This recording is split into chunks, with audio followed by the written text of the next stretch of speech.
তো গত পর্বে আমরা এরকম ডিজাইন করেছিলাম, তাই না? যে student name, student role, attendance. আমরা জাস্ট কি করেছি, আমাদের মতো করে করেছি এগুলো, তাই না? তো আপনারা আপনাদের মতো করে করবেন। আমি অ্যাটেন্ডেন্স এরকম লিখেছি, আপনারা অথবা রোল কল বা এরকম নিতে পারেন, যেমন প্রেজেন্ট অ্যাবসেন্ট আপনারা লিখে নিতে পারেন। ওকে, তো এই পর্যায়ে আমরা আমরা আমাদের টেমপ্লেটটাকে সেগমেন্ট করে ফেলবো, কারণ আমাদের এত বড় করে রাখার এখানে কোনো মানেই হয় না, তাই না? যেমন ধরুন এখানে আমরা কিছু নিয়ে নিতে পারি, আইএনসির মাঝে ফাইল নিয়ে নিতে পারি, যে header dot PHP.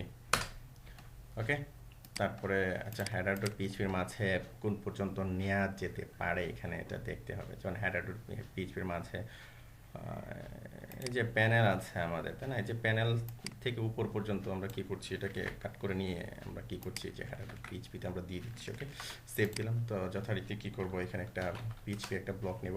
PHP block নেওয়ার পর কি করব, এখানে ইনক্লুড করব আমরা কি ফাইল আইএনসি এর মাঝে আছে কি হেডার ডট পিএইচপি। ওকে, হেডার ডট পিএইচপি আমি কি করলাম, এখানে ইনক্লুড করে নিলাম, গেল। ঠিক তেমনই ভাবে আমাদের নিচে আমরা কোন পর্যন্ত নিতে পারি এই জিনিসটা আমাদের খেয়াল রাখতে হবে। যেমন আমি কি করছি, এখান থেকে এটাকে দেখে নিচ্ছি কোন পর্যন্ত আছে। এই যে শেষের টুকু আমি কি করলাম, যে এখান থেকে আলাদা করে নিলাম। যেমন আমি কি করব, এখানে ফোল্ডার একটা নিয়ে নিব। ওকে, ফোল্ডার ডট পিএইচপি। ওকে, আপনারা আপনাদের যেভাবে সুবিধা হয় আপনাদের মতো করবেন। আমার মতো এই যে আপনাদের করতে হবে বিষয়টা কিন্তু তা নয়। ওকে, আপনারা আপনাদের মতো করবেন, আমি আমার মতো করে। আমি জাস্ট অ্যাকচুয়ালি আপনাদেরকে শেখাচ্ছি। অ্যাকচুয়ালি বিষয়টা হলো এরকম, ট্রেনিং পারপাজে শেখাচ্ছি। আমি কি করছি, এটা কি কপি করছি, কপি করে ধরুন কি করলাম, যে এখানে দিয়ে নিলাম। তো এটাকে আরও চাপিয়ে দিই, এখানে এ পর্যন্ত রাখার দরকার নেই। অথবা যেহেতু ছোটো, এক লাইনের মাঝে আমি নিয়ে আসতে পারি। এখানে আমি আর কিছু অ্যাড করব না, যদিও, তাই না? যেহেতু অ্যাড করছি না, তো ধরুন এখানে আমি দিলাম যে ফোটার। ওকে, ফোটার ডট পিএইচপি। ওকে, ফাইন। তো সেভ দিলাম। তো সেভ দেওয়ার পর ধরুন এখন আমি এটাকে রিফ্রেশ করছি। হ্যাঁ, কোনো প্রবলেম হচ্ছে না, না? সব কিছু কি ঠিকঠাকভাবেই কাজ করছে। ওকে, হ্যাঁ, এভরিথিং ইজ ওকে, কোনো সমস্যা নেই। ঠিকঠাকভাবে কাজ করছে এখানে, বেশ ভালোভাবে কাজ করছে। ওকে, তো এ পর্যন্ত আমাদের হয়ে গেল। তো তারপরে আপনাদের যে কাজটি করতে হবে, যেমন ধরুন এখানে আপনি অ্যাড নিয়েছেন, কারণ স্টুডেন্ট আমাকে অ্যাড করতে হবে, অ্যাড করতে হবে, কিন্তু স্টুডেন্ট তো ভিউ অ্যাকচুয়ালি পরে আসবে।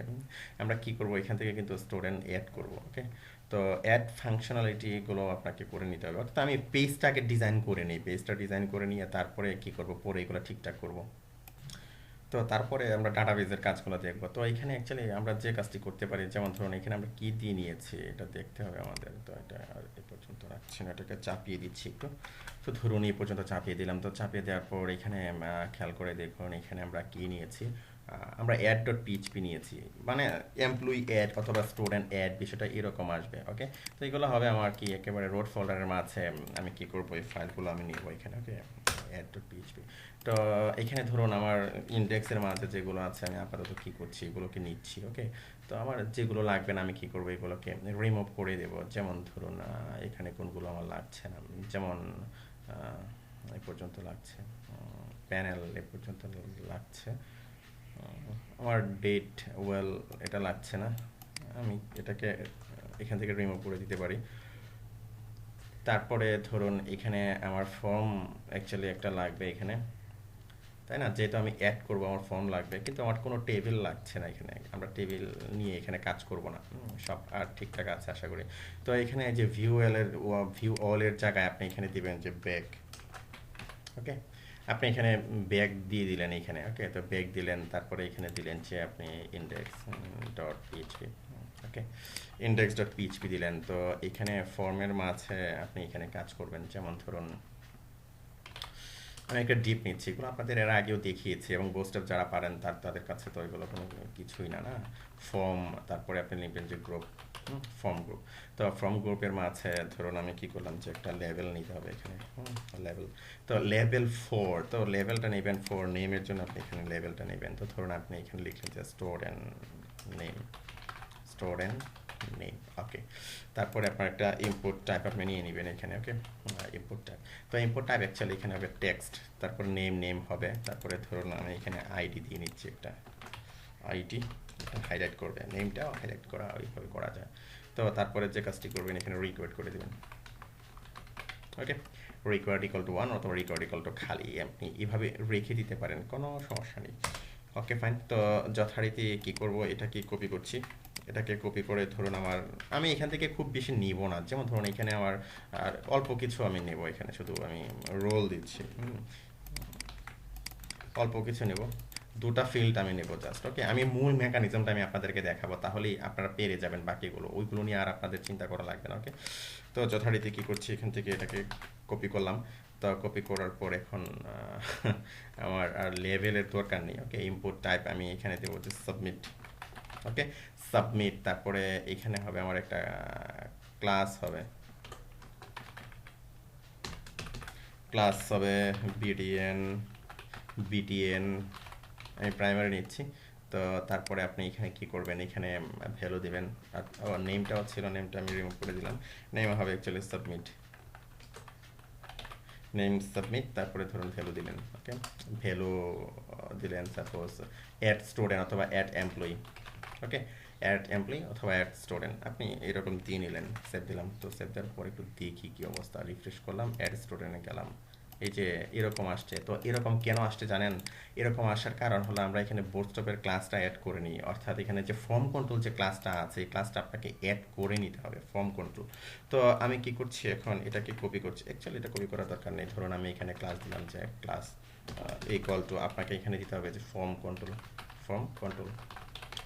তো ফর্ম কন্ট্রোল অর্থাৎ ইম্পোর্ট টাইপ ফর্ম কন্ট্রোল দিলে এটা মাঝামাঝি চলে যাবে, দেখতে একটু ভালো দেখা যাবে। আমি দেখাচ্ছি আপনাদেরকে বিষয়টা, যেমন ধরুন আমি যদি এখন এটাকে রিফ্রেশ করি, এই যে দেখুন বড় হয়ে গেছে। তো আপনি ইচ্ছে করলে এগুলোকে ছোট করে নিতে পারেন, ধরুন এই যে মাঝামাঝি নিয়ে আসতে পারেন, আপনার ইচ্ছা আপনি এরকম করে নিতে পারেন। দিলাম এই যে ফিলটা ওখানে, তারপর আপনি এখানে প্লেস হোল্ডার ব্যবহার করতে পারেন, আপনার ইচ্ছা। আমি আর এই ওদিকে যাচ্ছি না, ওকে। আমি আর ওদিকে যাচ্ছি না। তো এখন যে কাজটি করতে হবে, আমার ডাটাবেজের কাজটা করে ফেলতে হবে, অর্থাৎ আমার ডাটাবেজ তৈরি করতে হবে। এই যে PHP local host PHP my অ্যাডমিনে গেলাম, তো ডাটাবেজে গেলে সাপোজ আমি লিখবো যে ডিভি আন্ডারস্কোর, আমরা কি তৈরি করতে চাচ্ছিলাম এখানে, মানে আমাদের ফোল্ডারের নামটা কি, স্টুডেন্ট অ্যাটেন্ডেন্স ম্যানেজমেন্ট সিস্টেম, তাই না, SAMS। তো আমরা এখানে লিখবো যে SAMS, হ্যাঁ। যেমন ধরুন আমরা এখানে লিখলাম যে SAMS, SAMS সামস এইরকম। তো এখন এই যে আমরা ডাটাবেসটা এখানে তৈরি করলাম, এটাকে কপি করছি, কপি করে আমাদের এই যে কনফিগে আছে, কনফিগের মাঝে আমরা কি করবো, আমাদের ডাটাবেসের নামটা আমরা দিয়ে নিব। তারপরে ধরুন আমি সেভ দিচ্ছি, তারপর আমার DP host, local host, user name, তারপরে পাস, এগুলো কিন্তু সব ঠিকঠাকই আছে, তাই না। যেমন ধরুন আমি যদি এখানে যাই, এখানে যাওয়ার পর ধরুন এই যে ইউজার অ্যাকাউন্টে গেলে এই যে দেখুন ইউজার নেম রোড আছে, হোস্ট লোকাল হোস্ট আছে, আমি পাসওয়ার্ড দিই, এই যে পাসওয়ার্ড খালি, যার কারণে আমি কি করেছি পাসওয়ার্ড খালি রেখেছি, যে রোড লোকাল হোস্ট, ঠিক আছে। তো এখানে আমার কাজ আপাতত শেষ। তো এইখানে কাজ আপাতত শেষ, আর লাইব্রেরির মাঝে যেভাবে পাওয়ার সে কী করবে, আমরা এইভাবে ইনক্লুড করে নিয়েছি, আপনার ইচ্ছা আপনি অন্যভাবে ওইভাবে করতে পারেন। তো এখানে তো এগুলো আমি এর আগে বহুবার আমি আপনাদেরকে দেখিয়েছি, বুঝিয়েছি, আর এদিকে আমি যাচ্ছি না, ওইদিকে কথা বলছি না। Okay fine. তো এখন এই যে আমার যে এখানে যে ডাটাবেসটা আছে, যে ডাটাবেসটা তৈরি করেছি SAMS, তো এখানে ধরুন আমার টেবিল লাগবে, সাপোজ আমার TBL স্টুডেন্ট লাগবে একটা, এগুলো এর আগের প্রজেক্টে দেখিয়েছিলাম আপনাদেরকে। তো এখানে জাস্ট আমার 3টা হলেই হয়েছে, আমি বেশি নিচ্ছি না এখানে, ওকে। তো 3টা স্টুডেন্টের একটা আইডি থাকবে, তো আইডিটা অবশ্যই আপনাকে কি করতে হবে, এখানে অটো ইনক্রিমেন্ট নট নাল করে নিতে হবে, প্রাইমারি কি অটো ইনক্রিমেন্ট প্রাইমারি কি করে নিতে হবে, ওকে। তারপরে ধরুন আপনার স্টুডেন্টের একটা নেম হবে, তারপরে ধরুন রোল হবে, তাই না, রোল হবে। তো নেমটা হবে অ্যাকচুয়ালি কি আপনার ভার্কার এখানে করে দেবেন নেম, যে একটু 5 পাইপ আমি কি করলাম এখানে করে দিলাম এটাকে, তারপর ইন্টিজার 11 এটা নেই, ওটা ওইরকমই থাকে, আমি কি করলাম সেভ দিলাম। তো সেভ দেওয়ার পর ধরুন এখানে আপনি কিছু ইনসার্ট করে দিতে পারেন, যেহেতু আমরা ডাইনামিক্যালি করবো এগুলো। তো ধরুন আপনি প্রথম অবস্থায় সাপোজ আমি দিলাম যে যে ইমরান, তো রোল নাম্বার দিলাম সাপোজ 11 দিলাম, ওকে। তারপরে আপনি এখানে আরও কিছু দিলেন, সাপোজ আপনি দিলেন যে আকবর হুসাইন, ওকে। আপনি এখানে দিলেন যে 12 দিলেন, তারপর আরও কিছু অ্যাড করে নিলেন আপনি এখানে, 12 দিলেন। তারপরে এখানে আপনি দিলেন যে মোহাম্মদ কাউসার, কাউসার মোহাম্মদ কাউসার আমি এখানে দিলাম যে 13 দিলাম, ওকে।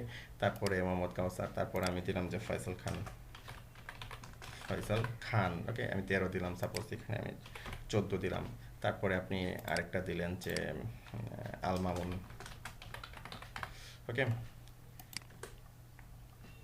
এখানে আমি কি দিয়েছি, 14 দিয়েছি, এখানে আমি কি করলাম 15 দিলাম, আমার 5টা হয়ে গেল, তাই না?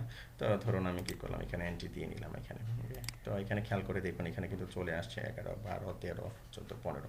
তো একটা বিষয় আপনি অবশ্যই খেয়াল রাখবেন এই প্রজেক্টের মাঝে, এই যে রোলগুলো কিন্তু ইউনিক থাকে। একই রোল কিন্তু দুজনের থাকে না, এই জিনিসগুলো আপনি অবশ্যই খেয়াল রাখবেন। আর এই ফাংশনালিটিটা, অর্থাৎ এই জিনিসটাই আমরা কি করব, কাজে লাগাবো। Okay fine. তো আমার এটা চলে আসলো। তো ওকে, তো ধরুন আমার 8টা টেবিল লাগবে। তো ধরুন আপনি 8টা টেবিল নেবেন, যে টিবি এল আন্ডার স্কোর, এখানে কি আছে, আমরা কি নিয়ে কাজ করছি, অ্যাকচুয়ালি আমরা কি অ্যাটেন্ডেন্স নিয়ে কাজ করছি, তাই না? এই যে খেয়াল করে দেখুন, আমরা এইখানে আমরা কিন্তু অ্যাটেন্ডেন্স নিয়ে কাজ করছি, এই যে অ্যাটেন্ডেন্স নিয়ে কাজ করছি। তো অ্যাটেন্ড লিখতে পারেন, ATTEND লিখতে পারেন, অ্যাটেন্ড, অথবা অ্যাটেন্ডেন্স, অনেক বড় হয়ে যায় অ্যাটেন্ডেন্স, তাই না? পুরোটা আপনি লিখতে পারেন। সাপোজ আমি কি করলাম, যে অ্যাটেন্ডেন্সই লিখলাম। ওকে, তো এখানে আচ্ছা আমি 4টায় থাক আপাতত আমি এইভাবে রাখলাম। তো ধরুন এর একটা আইডি হবে, তো আইডিটা অবশ্যই আপনাকে অটো ইনক্রিমেন্ট করে নিতে হবে এবং প্রাইমারি কি করে নিতে হবে, আইডি গেল। তো আইডি যাওয়ার পর এখানে যে বিষয়টা আপনার খেয়াল রাখতে হবে, এখান থেকে আগের যে টেবিলটা আছে, ওই টেবিলের একটা ফরেন কি আমরা এখানে নেব, যেমন স্টুডেন্ট টেবিলের একটা ফরেন কি নেব, সেটা হলো কি, এই যে রোল নাম্বারটা আমরা কি করব, এখান থেকে নেব। ওকে, আমরা এর রোল নাম্বারটা এখান থেকে নেব। ওকে, রোল নাম্বারটা, তারপরে ধরুন অ্যাটেন্ডেন্স নিব, ATTEND, আমি ATTEND এরকমই লিখলাম। ওকে, তারপরে ধরুন ATTE_TIME, অ্যাটেন্ডেন্স টাইম। ওকে, এরকম দিয়ে নিলাম। তো অ্যাটেন্ডেন্সটা ভাগার করে নিলাম। সাপোজ আমি, আচ্ছা আমি রাখলাম এরকম 255, দরকার নেই যদিও এরকম। তো এটাকে জাস্ট আমি কি করব, এটাকে জাস্ট আমি ডেট করে দেবো, এটাকে ডেট করে দিলাম এটাকে। ওকে, তো আমি এখানে কি করলাম, এগুলোকে দিয়ে নিলাম, অর্থাৎ দিয়ে আমার হয়ে গেছে, তাই না? ID role. তো এই রোলটা অ্যাকচুয়ালি আমার এই যে এখানে যেটা আছে, এই রোলের অ্যাকচুয়ালি ফরেন কি হিসাবে কাজ করবে। ওকে, আমরা এইভাবে করব। তো ধরুন এইখান থেকে আপনি অ্যাটেন্ডেন্সের মাঝে ধরুন ইনসার্ট করে দিলেন কিছু রোল, যেমন অ্যাটেন্ডেন্স ভার্কার হবে, এগুলো প্রেজেন্ট অ্যাবসেন্ট হবে, এগুলো আসবে। তো ধরুন প্রাথমিক অবস্থা আমি খালি রাখি। তো আমরা 11 দিয়ে শুরু করেছিলাম, 11, তারপরে ধরুন আমি এখানে দিলাম যে 12, 12 এরকম আমরা দিয়েছিলাম, তাই না? তো ধরুন আমি এটাকে খালি রাখছি, আর এটাকে এখন দিচ্ছি না, আমাদের যখন দরকার লাগবে আমরা কি করব, পরে এটাকে করে নেব। Okay fine. তো আমরা জাস্ট কি করলাম, টেবিলটা তৈরি করে নিলাম এবং রিকোয়ার্ড যে কাজগুলো ছিল এগুলো করে নিলাম। তো ওকে ফাইন, ধন্যবাদ।